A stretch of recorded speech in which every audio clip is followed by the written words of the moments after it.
રાજ્યમાં પેટલાદ શહેર કોંગ્રેસ પ્રમુખનું રાજીનામું છે। નિર્મલસિંહ સોલંકીએ પદ પરથી રાજીનામું આપ્યું છે। અંગત કારણોસર રાજીનામું આપ્યાની ચર્ચા। ગત પાલિકા ચૂંટણીમાં કોંગ્રેસનું નબળું પ્રદર્શન રહ્યું હતું। ચૂંટણીમાં ઉમેદવારો શોધવાના પડ્યા હતા ફાફા। રાજીનામાથી સ્થાનિક રાજકારણમાં પણ ગરમાવો જોવા મળી રહ્યો છે। ગત પાલિકા ચૂંટણીમાં કોંગ્રેસનું નબળું પ્રદર્શન રહ્યું। ચૂંટણીમાં ઉમેદવારો શોધવા માટે પણ ફાફા પડ્યા હતા, જેને કારણે રાજીનામાની ચર્ચાઓ તેજ થઈ રહી છે। રાજીનામું આપ્યું છે। નિર્મલસિંહ સોલંકીએ પદ પરથી પોતાનું રાજીનામું ધર્યું છે।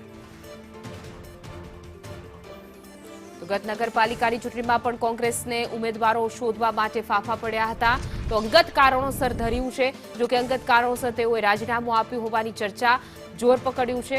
જો કે રાજકારણમાં ચર્ચાઓ જે છે અનેક તર્ક વિતર્ક સર્જાઈ રહ્યા છે। રાજીનામાથી સ્થાનિક રાજકારણમાં ગરમાવો જોવા મળી રહ્યો છે। વધુ વિગતો સાથે અમારા સંવાદદાતા જીતુ જોડાઈ ગયા છે। જીતુ, શું છે અપડેટ? જે જણાવી દો તો પેટલાદ શહેર કોંગ્રેસ પ્રમુખ નિર્મલસિંહ સોલંકીએ રાજીનામું આપ્યું છે અને તેમણે પુષ્ટિ કરી છે કે મેં કોંગ્રેસ પક્ષમાંથી રાજીનામું આપી દીધું છે। જો કે ગત નગરપાલિકાની ચૂંટણીમાં જોઈએ તો કોંગ્રેસનું બિલકુલ નીરસ પ્રદર્શન જોવા મળ્યું હતું, જેને લઈને ભારે ચર્ચાઓ જાગી હતી। તેવા સમયમાં શહેર કોંગ્રેસ પ્રમુખ નિર્મલસિંહ સોલંકીએ રાજીનામું આપ્યું છે। જી બિલકુલ, સમગ્ર માહિતી આપવા બદલ આપનો આભાર।